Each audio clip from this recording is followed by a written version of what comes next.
ખબરોમાં બન્યા રહેવા માટે બેલ આઇકોન દબાવો અને એબીપી અસ્મિતાને સબસ્ક્રાઇબ કરો.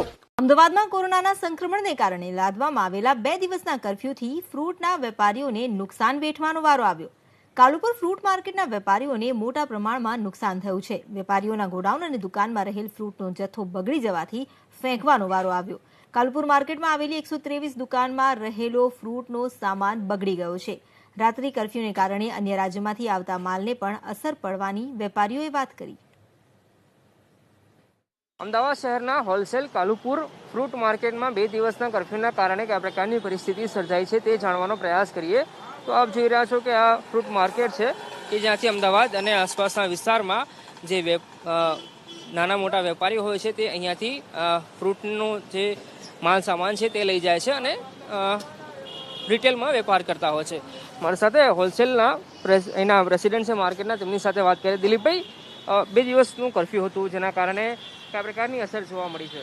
આપણે અહીંયા લાખો રૂપિયાનું નુકસાન થયું છે. આ જોઈ લો તમે, અહીંયા જોવા મળે બધું.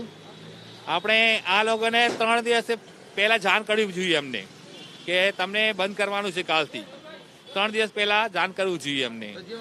હા, અમે 3 દિવસ પહેલા જાણ થાય ને તો આપણે આ બધું નુકસાન ના થાય અમને. દર વર્ષે આવી રીતે જ વાત થાય છે. પહેલા 3 દિવસ પહેલા બી કીધું હતું સાહેબને કે ભાઈ 3 દિવસ અમને પહેલા જ જાણ કરો તો અમે બધું માલ ડિસ્પોઝ કરી દઈએ આગળ, તો બંધ થઈ જાય.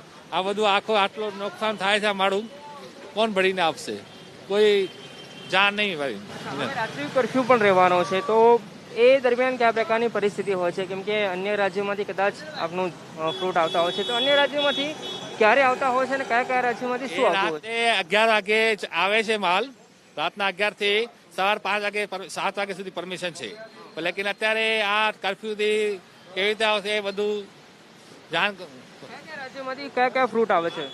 મહારાષ્ટ્રમાંથી આવે છે, પપીતા આવે છે મહારાષ્ટ્રમાં, અને નાગપુરમાંથી આવે છે, સંતરા આવે છે નાગપુરથી, આંધ્રપ્રદેશથી આવે છે પપીતા બી.